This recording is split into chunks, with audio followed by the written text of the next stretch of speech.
Buenos días, bendiciones. Vamos a abrir nuestra Biblia en 1 Tesalonicenses capítulo 4.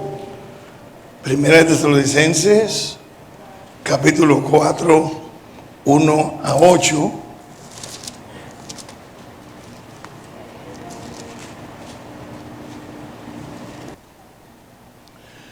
Por lo demás, hermanos, os rogamos y exhortamos en el Señor Jesús que la manera que aprendisteis de nosotros, como os conviene conduciros y agradar a Dios, hacíamos de ahí más y más. Porque ya sabéis qué instrucciones os dimos por el Señor Jesús. Pues la voluntad de Dios es vuestra santificación, que os apartéis de fornicación. Que cada uno de vosotros sepa tener su propia esposa en santidad y honor, no en pasión de concupiscencia, como los gentiles que no conocen a Dios. Que ninguno agrave ni engañe en nada a su hermano, porque el Señor es vengador de todo esto, como ya os hemos dicho y testificado. Pues no nos ha llamado Dios a inmundicia, sino a santificación. Así que el que desecha esto, no desecha a hombre, sino a Dios, que también nos dio su Espíritu Santo. Padre, gracias, porque nos permite leer tu palabra preciosa, santa, gloriosa. Gracias porque en ellas y a través de ellas te conocemos y conocemos tu propósito. Oramos y rogamos que tu palabra, que es viva y eficaz, haga la obra deseada por usted para gloria de tu nombre, para exaltación del nombre de Jesús y para bendición de tu pueblo. Oramos en el nombre santo de Jesús. Amén. Gracias por retomar sus asientos. Bien, mis amados hermanos, de este texto tenemos un tema precioso, un tema que es muy poco predicado, pero que creo que es el tema que más debe ser predicado en estos tiempos de tanta confusión y de tanta inmundicia. Este tema está centrado en el versículo 3 del capítulo 4 de 1 Tesalonicenses. Pues la voluntad de Dios es vuestra santificación. Quiero hablar en esta mañana acerca de este tema, bajo el tema general, la voluntad divina, y lo voy a dividir en dos porciones sencillas. Uno, la voluntad de Dios, y dos, la santificación. Es importante, mis amados hermanos, que recordemos que la creación existe por la voluntad de Dios.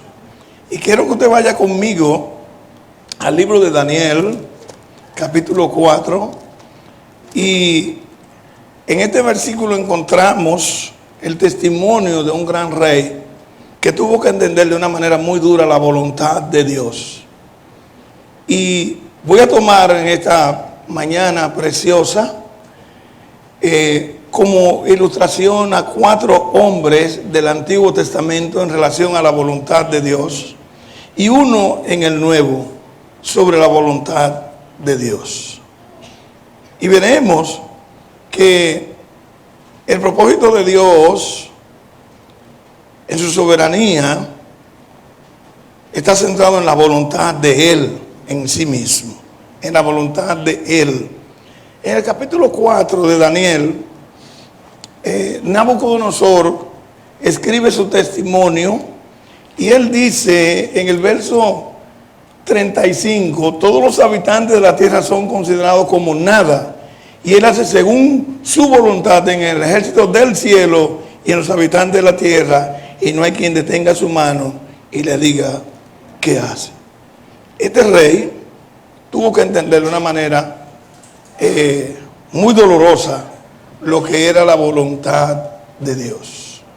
Hoy el pueblo de Dios casi no entiende lo que es la voluntad de Dios, y por eso muchas veces no se envuelve en la voluntad de Dios, sino se envuelve en su propia voluntad. Y la voluntad de Dios tiene una característica especial, hermano, una característica variada. Y la voluntad de Dios está centrada en lo que Él desea hacer, en lo que Él hace de una manera soberana, en lo que Él determina de una manera soberana, en lo que Él requiere en una manera soberana de lo que Él requiere. Y vemos aquí en Daniel, en el capítulo 4, que este rey dice, conviene que yo declare, dice en el 4.2, conviene que yo declare. Y es conveniente, hermano, nosotros saber perfectamente acerca de la voluntad de Dios. Conviene, hermano, estar persuadido de la voluntad de Dios. Conviene, mi hermano y hermana, hacer la voluntad de Dios. Conviene. Conviene. Y es importante, hermano, poder discernir la voluntad de Dios. Y no hay tutía para la voluntad de Dios. Porque este rey dijo, ¿quién puede resistirle? ¿Quién puede impedir? ¿Quién puede contrariar? Dice en el verso 35. ¿Quién en el verso 35? Y le diga, ¿qué hace? Bueno, hay muchos osados que hoy están preguntando, ¿por qué Dios permite esto? ¿Por qué Dios hace esto? ¿Por qué Dios sucede esto? Es que hay gente que son osadas. ¿Usted me entiende? Pero déjeme decirle, hermano, ningún osado triunfa frente a la voluntad de Dios. Fracasa. Fracasa. Ahora, la voluntad de Dios, hermano, es maravillosa. Yo tengo como propósito con este mensaje es que nos consagremos más al Señor. Es el objetivo de este mensaje, que nos consagremos más al Señor. Y al final habrá una invitación. Habrá una invitación al final sobre esta verdad de la voluntad de Dios. Ahora, la característica de la voluntad de Dios, y recuerde que voy a predicar, el tema general es la voluntad divina, con un subtítulo, es vuestra santificación. La voluntad divina, tema general, que se ve en todas las Sagradas Escrituras, pero voy a tomar un aspecto de la voluntad divina, que es vuestra santificación. ¿De dónde yo saco vuestra santificación? El texto que leímos, si vamos allá a 1 Tesalonicenses capítulo 4, versículo 3, usted va a encontrar que lo dice de una manera clara. 1 Tesalonicenses capítulo 4, versículo 3. Pues la voluntad de Dios es vuestra santificación. Y si usted va conmigo a Romanos 6, en el versículo 19, dice, hablo como humano por vuestra humana debilidad, que así como para iniquidad presentaste vuestros miembros para servir a la inmundicia de la iniquidad, así ahora para santificación presentad vuestros miembros para servir a la justicia. Para santificación. Dios te salvó y me salvó para que nos santifiquemos. Ya tú vas conociendo lo que es la voluntad de Dios. Pero en el 6:19 dice, mas ahora que habéis sido libertados del pecado y hechos siervos de Dios, tenéis por vuestro fruto la santificación y como fin la vida eterna. Hermano, Dios nos salvó para que evidenciemos un fruto. ¿Cuál es el fruto? La santificación. Los árboles se dan frutos y sabemos qué tipo de frutos tiene el árbol, si es bueno o es malo. Y a todos nos gustan los frutos, lo que no nos gusta es sembrar los árboles. A todos nos gustan los frutos, pero lo que no nos gusta es cuidar los árboles. A todos nos gustan los frutos, pero no nos gusta pagar el precio de defender los árboles. A todos nos gustan los frutos y gratis. No nos gusta pagar por los frutos. Sin embargo, para obtener fruto hay que pagar un precio. Pagar un precio. Hermano, entonces, la voluntad de Dios es vuestra santificación. Ahora, la voluntad de Dios, hermano, tenemos que conocerla en su característica. Los árboles tienen características distintivas unos de otros. ¿Sí? ¿Alguien me oye? Es así, hermano. Así también los frutos tienen características especiales uno de otro según sea el árbol. ¿Alguien me oye? Es así. Es así. Entonces, mis amados hermanos, tenemos que conocer cuál es la característica especial de la voluntad exclusiva de Dios. Primero, la voluntad de Dios es irresistible. Romanos 9:19. Es irresistible. ¿Qué significa irresistible? Que no se puede resistir. Que se va a hacer, querramos o no. Olvídese, hermano. Cuando Dios determina algo, sucede porque sucede. Ni el tiempo, ni la vida, ni el poder, ni la economía, ni la sabiduría, ni los partidos, ni los imperios, ni la sabiduría de un humano va a detener lo que Dios ha determinado que se haga. Voluntad irresistible, nadie puede resistir. Es que va a suceder. Cuando Él dijo, sea los cielos, ¿qué pasó? Fueron los cielos. Él dijo, sea la luna, las estrellas, ¿qué pasó? Sucedió. Qué maravilloso tener a un Dios así.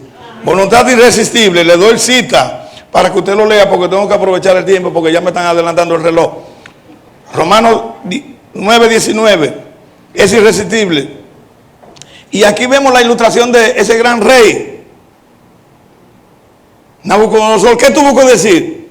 Pero ¿quién puede detenerlo? Porque él trató. Él trató. Nabucodonosor se le dio tiempo. Daniel fue donde él y le dijo, mira, te conviene que haga esto y esto y esto para que detenga el juicio de Dios sobre ti. Nabucodonosor dijo, muchacho, nadie puede conmigo, yo soy gran rey, tengo poder sobre todo, voy a hacer lo que yo quiero. Y cuando estaba tranquilo en su palacio, esto lo hice yo para mí, con mi poder, con este de los otros, vino la voz del cielo a través de un ángel. Óyete, llegó tu fin. A comer hierba con los animales. Del palacio al potrero. ¿Qué le parece a usted? No del potrero al palacio. Del palacio al potrero. El Señor le distorsionó entonces la mente, hermano. Yo no sé por qué hay gente que son tan presuntuosos y tan orgullosos. Porque el Señor nada más tiene que aflojar un tornillito ahí adentro y ya se embromó todo. Y debiéramos nosotros orarle a Dios, Señor, guarda mi sentido. Porque en cualquier momento usted está saliendo y mirando de que para la luna y mirando para el sol y buscando de que a Júpiter, que usted es estamos así, cuando viene a ver nos ponemos locos. Hermano querido, en cualquier momentito, ¿tú sabes quién anda por ahí? Como un zombie. Samuel, Juana, ¿qué? Sí, en la capital yo vi una hermana fiel, una hermana tremenda, hermano, que se volvió loca. Y en su casa era donde se estableció una iglesia, allá en la capital. Esa hermana hasta desnuda salía. Esa hermana después Dios la restauró. No sé por qué llegó a ese extremo.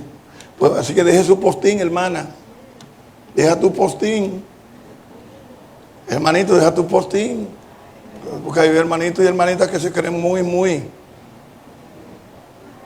Cuando viene a ver está en el potrero.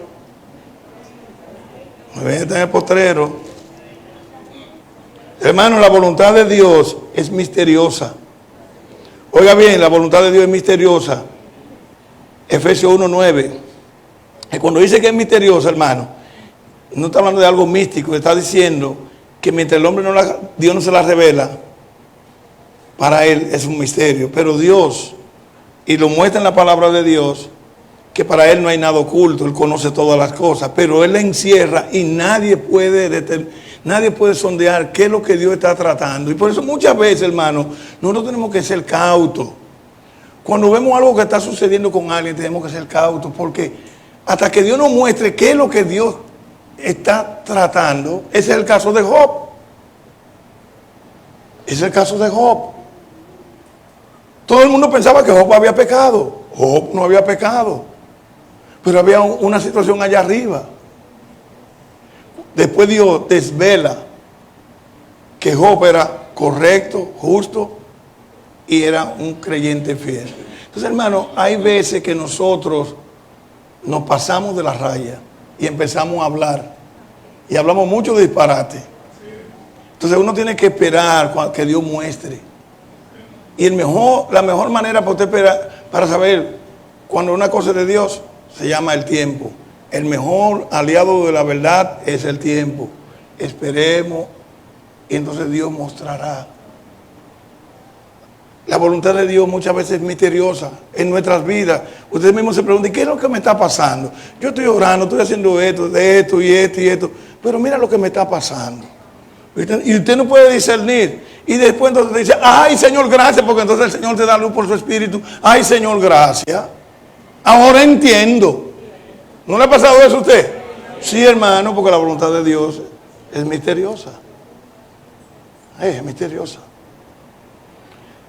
En tercer lugar, hermano, la voluntad de Dios es decretiva. Decretiva. Eso está en Efesios 1:11 y está también en 2 Crónicas 25:16. 2 Crónicas 25:16 está, y aquí en Efesios 1:9, dándonos a conocer el misterio de su voluntad, según su beneplácito, el cual había propuesto en sí mismo. Por favor, 2 Crónicas 25:16, para que lo veamos un poquito más rápido. Encontramos, hermano, que Dios decreta en forma soberana los designios de lo que Él determina hacer. Él no consulta a nadie, Él determina, esto va a ser así, y así es.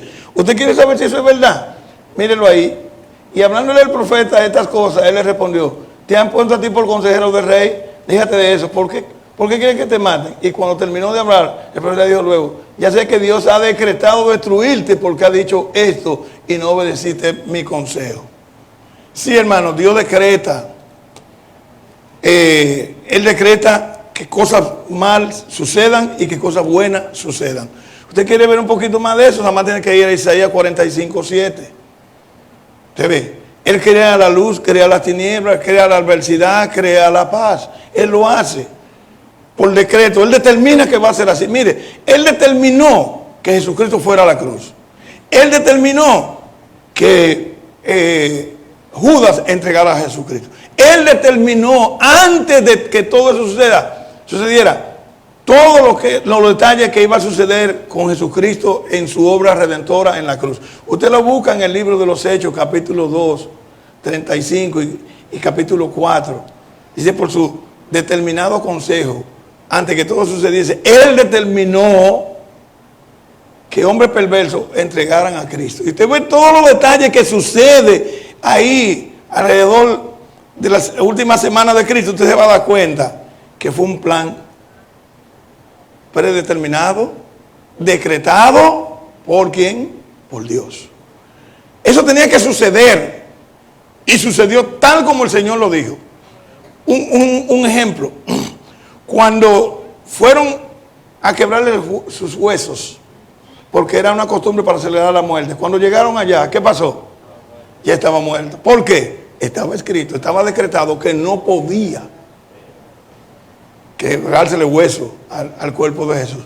Pero eso tiene una gran enseñanza, hermano. Eso indica que Dios decretó que la salvación es segura. Nadie puede hacer perder a un verdadero hijo de Dios después que Cristo lo salva. Está decretado por Dios. Eso me llena a mí de gozo. Pueden decir lo que digan aquí abajo, pues. ¿Usted me entiende? Y te voy a poner un ejemplo de que Dios decretó a un hombre desde antes de nacer, lo decretó para que fuera juez. ¿Ya usted sabe de quién yo estoy hablando? ¿De quién? De Sansón. Dios decretó, y si usted ve el nacimiento de Sansón, como qué maravilloso fue, como el ángel va donde la madre y le dice el plan. Y cómo la madre va y busca a su esposo y le dice el plan. Y ellos oran y Dios vuelve y se le aparece el ángel a la madre. Y la madre va y busca al padre. Y el ángel le describe todo acerca de este niño. Y cómo iba a ser este niño, lo que iba a ser este niño. Hermano, y para lo que Dios lo había predeterminado, decretado. Hermano, y nadie ha jugado más con la voluntad de Dios que Sansón. Oiga, Sansón era un cuerero. Le gustaban las mujeres prostitutas. Le gustaban las malas mujeres. Dígame que no. Vaya al libro de los jueces. Ajá. Y óigame, si alguien sabía la voluntad de Dios era Sansón. Si alguien sabía la voluntad de Dios era ¿quién? Su papá y su mamá. Hermanos, y ya sabemos la historia. Le dije que le iba a usar 4 hombres del Antiguo Testamento. Primero fue Nabucodonosor. Segundo ahora Sansón. Y Sansón le dijo a su papá y a su mamá, a ti no te importa, es a mí que me gusta. Y claro, como se dice hoy, pero él es que va a vivir con ella. Y ella es que va a vivir con él. Ajá, pero vamos a ver si es la voluntad de Dios. Vamos a ver lo que va a pasar. No era la voluntad de Dios que Sansón se fuera detrás de una prostituta o de varias prostitutas. Eso no era la voluntad de Dios. La voluntad de Dios era que hiciera la obra para la cual Dios lo había diseñado. ¿Cuál? Que fuera juez y que también juzgara a Israel y que también salvara a Israel después de 40 años de estar en un estado de cautiverio, de disciplina. Pero Sansón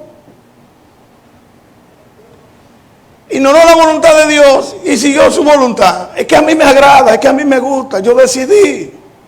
Bueno, ya usted sabe cuál fue.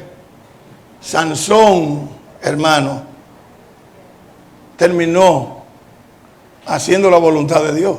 Porque la voluntad de Dios es como irresistible. Pero Sansón terminó bajo el juicio disciplinatorio ¿de quién? De Dios. Y tuvo que morir. Sansón sirvió de juguete. Sansón perdió el discernimiento.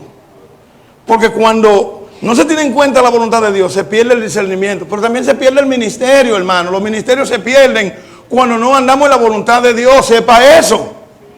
Y Dios se va a levantar otro o otra. Y mire, Sansón, hermano, le dijo a Dalila. Sansón era muy débil por las mujeres. Cuando esa mujer empezó a llorar, las dos lloraron. Y llora y llora. Oye, mi hermano, no te dejes llevar de lágrimas. Son expertas llorando. ¿Alguien me oye? Es mejor que me escuchen. Y lloraba y lloraba y lloraba y lloraba. Y Sansón empezó a jugar con su consagración, con su dedicación a Dios. Y ahí, y en una salía. Y volvía, y en una salía, pero en una no se dio cuenta, perdió la visión, que Dios se había apartado. Hermano mío, hermana mía, Sansón ya sabemos, perdió su ministerio, pero también perdió su fuerza, su discernimiento, perdió su vida, perdió sus 2 ojos. Y entonces mire, tuvo que acudir a un muchachito, un joven, para que lo llevara a donde podía. Pero mire cómo terminó. ¿Quién terminó ganando? ¿Sansón o Dios? Porque la voluntad de Dios es irresistible. Va a suceder lo que Dios dijo. Ahora, pregunto, ¿se perdió Sansón? No se perdió. Sansón aparece en los héroes de la fe. Y no se podía perder porque Dios había determinado que Sansón era un instrumento para su gloria. Y así fue. Ahora, qué triste manera de terminar una carrera tan exitosa como la que tuvo Sansón. Pero Dios decretó que Sansón iba a ser lo que fue, y así fue. Por eso es decretiva, hermano. Pero la voluntad de Dios, hermano, también es afectiva. 1:5 de Efesios, es afectiva. No es una voluntad seca, sin sentimiento, no tiene afecto de buena voluntad, tiene afecto de amor, tiene afecto de alegría, tiene afecto de gozo, tiene afecto de paz. Los afectos, hermano, lo que tú sientes por el otro, lo que de tu corazón emana. Usted no ha visto, que usted nunca ha visto a esa persona, y esa persona cuando te acerca tú le dices, tú me caes en gracia. ¿Usted no le ha pasado eso? Y que usted le ha caído en gracia también a otro. Eso habla de afecto. Bueno, hermano, en su voluntad Dios tiene afecto. En su voluntad. En su voluntad Él decidió salvarte. Por el puro afecto de su voluntad. Porque Él quiso, porque Él sintió ese gozo, esa beneplacencia, esa complacencia de salvarte. ¿No te llenas de gozo? Pues sal por ahí, vete. Sal por ahí, vete. Claro, porque hermano, si el soberano decidió con alegría, con gozo, elegirme, porque yo no tenía nada para que Él me eligiera, nada, pero Dios quiso, porque Él sintió beneplácito. Su voluntad, hermano, es afectiva, pero también su voluntad es buena, hermano, es buena, es agradable, es perfecta. La voluntad de Dios también en su característica, hermano, es voluntaria. Cuando decimos que es voluntaria, es que Él decide sin que nadie lo obligue. Tú y yo, ¿qué tenemos? Voluntad. Cuando nosotros queremos algo, ¿qué pasa? Nos decidimos a qué? A hacerlo. Y lo hacemos.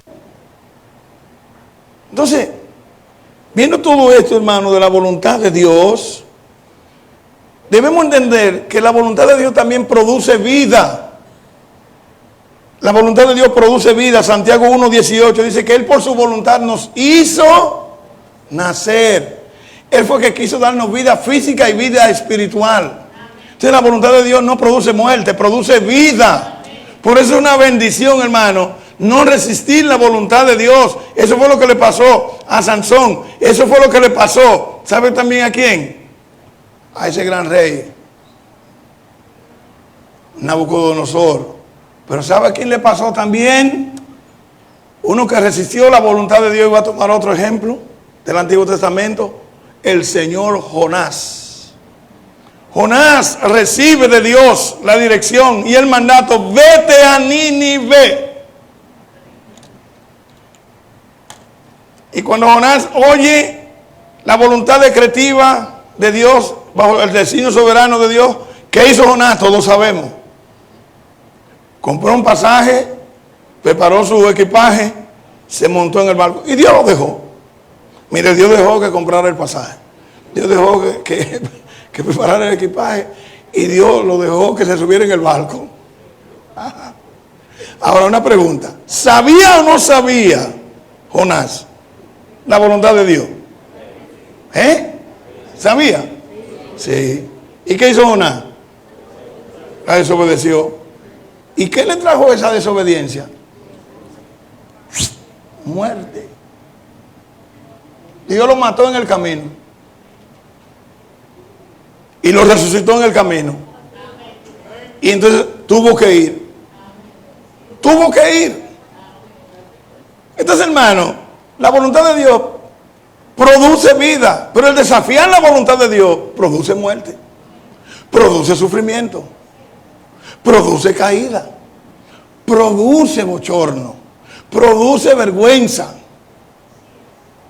Hermano, el desafiar la voluntad de Dios siempre trae pérdida. Hermano, métete eso en la mente.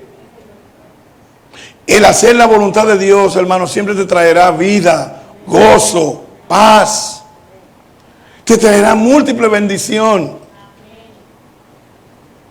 Porque la voluntad de Dios es buena, es agradable y es perfecta. No tiene que añadirle nada. Él te dijo: vete a Aruba, coge para Aruba.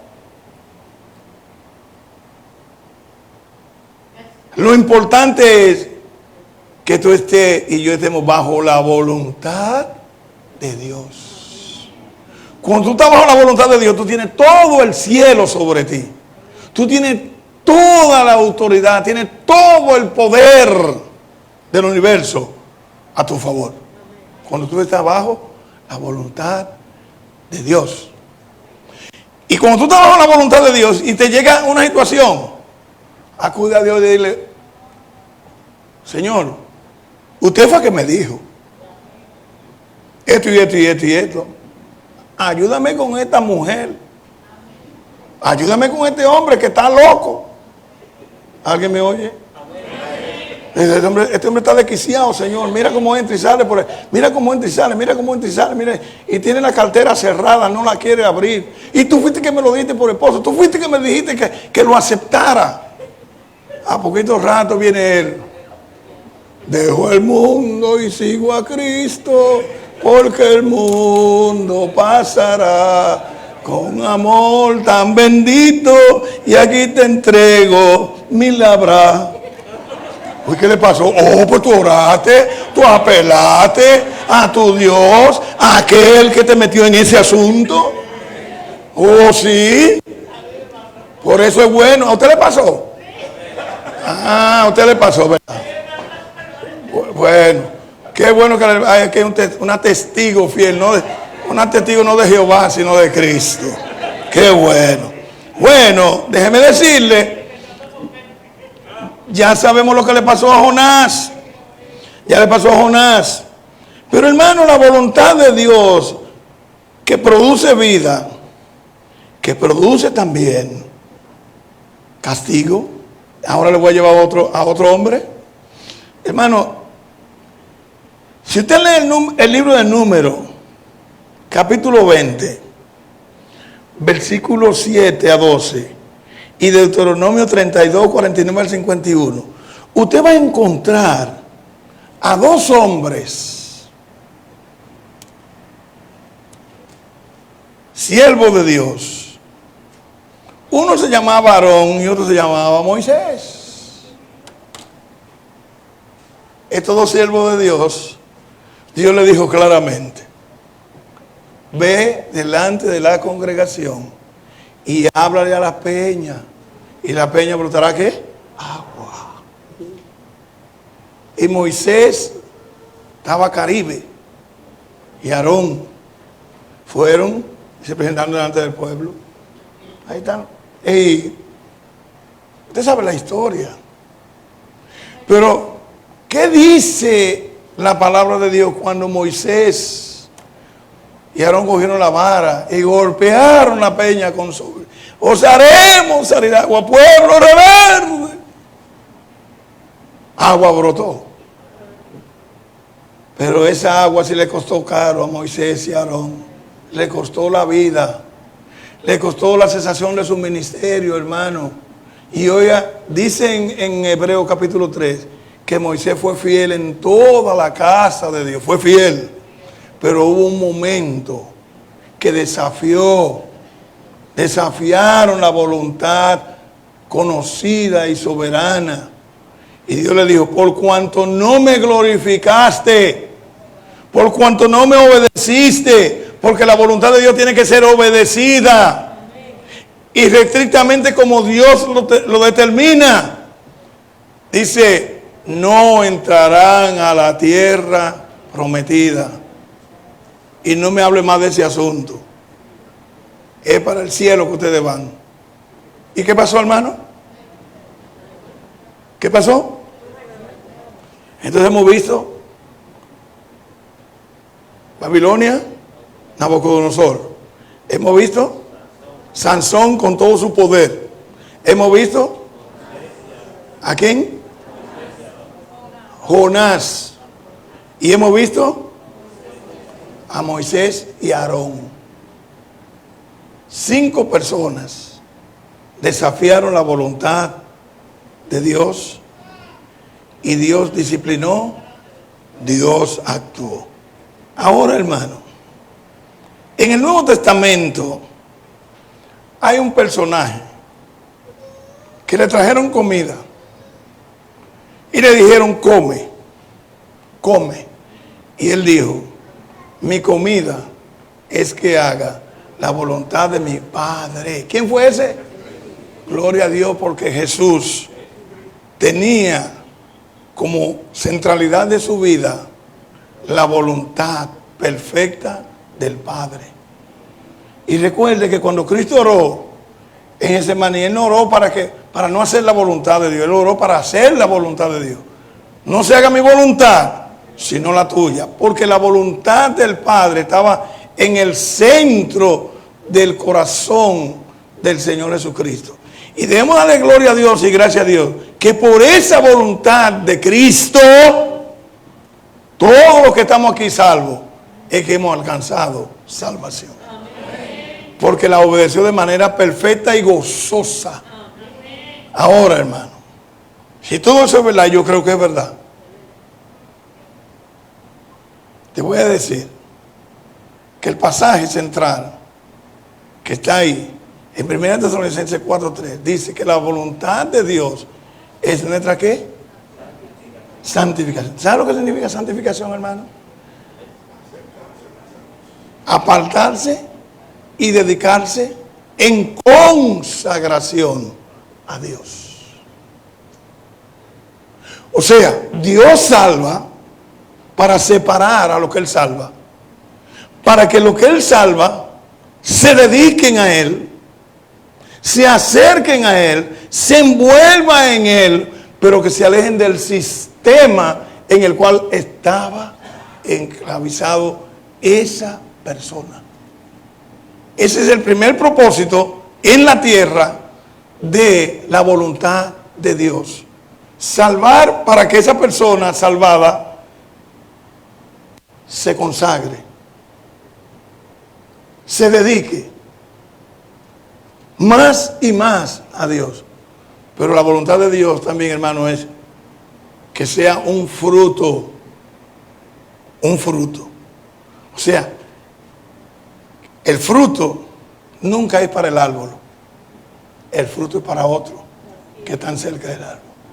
Entonces, el fruto es que cuando venga una persona salvada, que anda en el temor de Dios, que anda en la obediencia de Dios, que anda en el gozo de Dios, que anda en la senda de Cristo humildemente, ese creyente está dando testimonio a otros y a otras de que hay un Dios que salva, de que hay un Dios que muestra gracia, de que hay un Dios que muestra misericordia, de que hay un Dios que muestra compasión, de que hay un Dios que tiene cuidado del ser humano. Entonces esa persona va a buscar a aquel que esa persona está exhibiendo, sin palabra. Entonces hoy más que ayer necesitamos hombres y mujeres consagrados a Dios, dedicados a Dios, pero dedicados a Dios genuinamente. Y creo que hay gente hoy día que tienen, hermano, que limpiarse. ¿Usted sabe lo que le dijo Pedro a Jesús? La cabeza y los pies y el cuerpo entero, lávame. O sea, Pedro estuvo dispuesto a que Cristo lo bañara. Y mire lo que dice, segunda de Corintios 7:1. Segunda de Corintios 7:1. Mire lo que dice, hermano. 7:1, mire.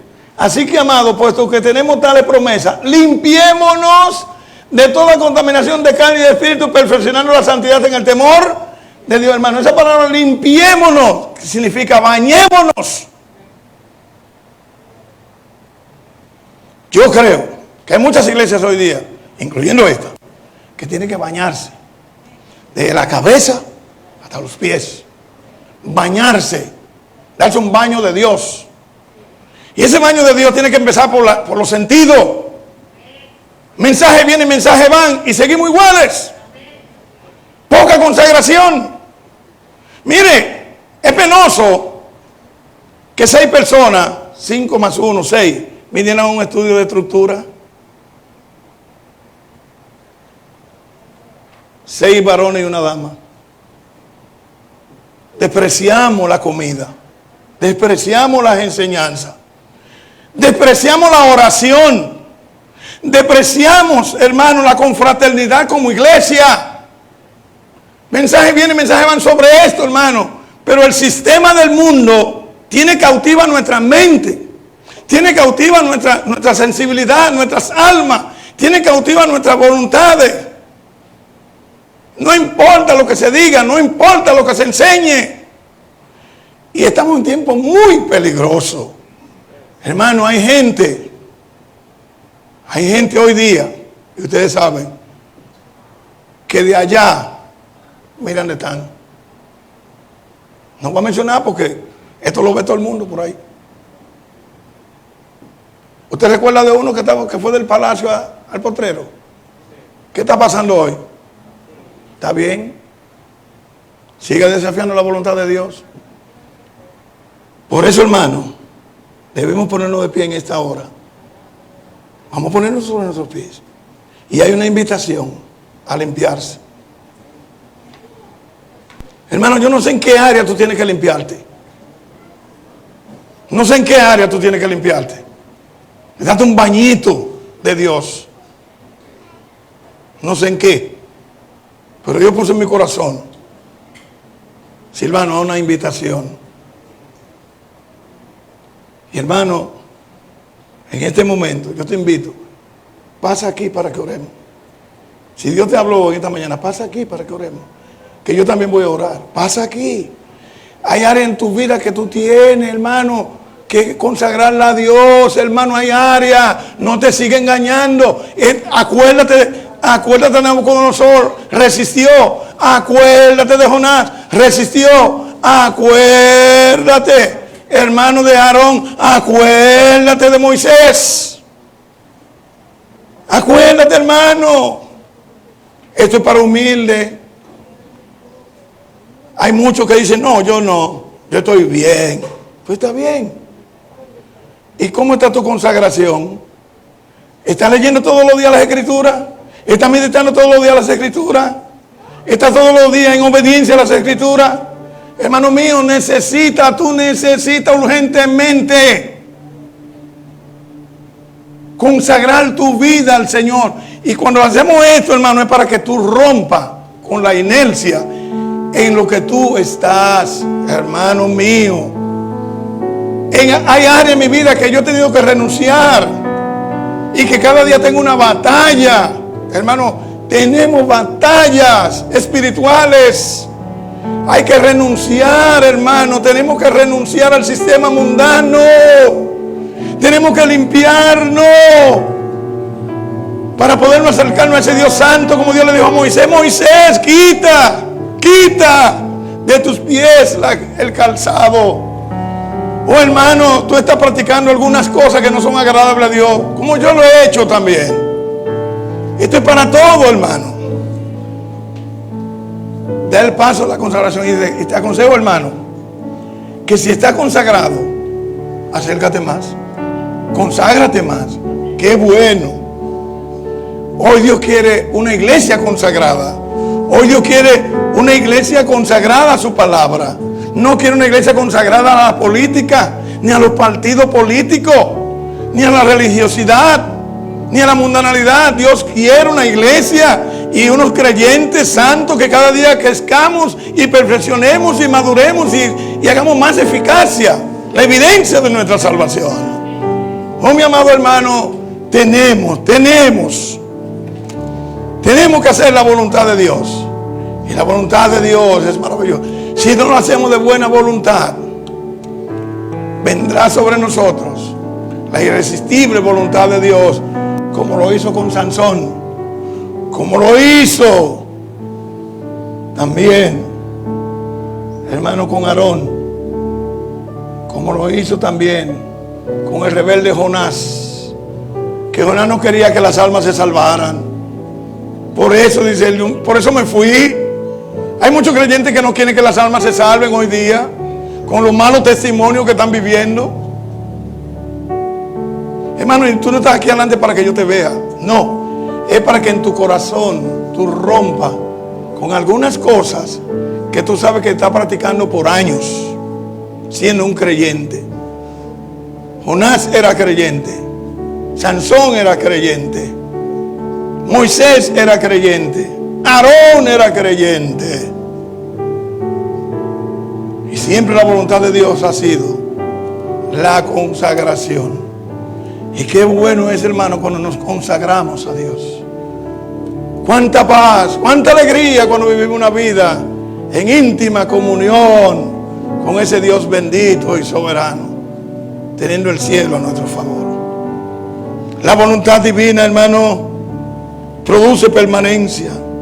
La voluntad divina, hermano, es la que Dios quiere. Dios quiere un pueblo dedicado a la oración. Dios quiere un pueblo dedicado al estudio sistemático de las Escrituras. Dios quiere un pueblo dedicado a la predicación y a la separación del sistema político. Dios quiere un pueblo cada día más puro, más espiritual, más sensible al plan eterno y no a lo temporal. Consagrémonos pues de manera plena, que es la manera de agradar a aquel que nos compró y nos salvó con su sangre preciosa. Oh Padre, en esta hora nosotros bendecimos tu glorioso nombre, Señor, y te damos gracias, Padre, porque tú nos llamas a la consagración. Gracias porque tu voluntad, Padre, es que evidenciemos que usted nos ha salvado. Te ruego por esto, mis hermanos y mis hermanas que han venido aquí hoy a oír palabra de usted. Y gracias porque lo que hemos hablado está todo en tu palabra. Gracias, Padre, porque los ejemplos no han sido ejemplos mundanos, sino ejemplos bíblicos. Gracias porque nadie puede resistir tu voluntad. Permítenos pedirte, ayúdanos a hacer tu voluntad. Bendice a este tu pueblo. Gracias, Señor. En el santísimo nombre de Jesús. Amén. Que Dios te continúe bendiciendo, hermano. Gracias.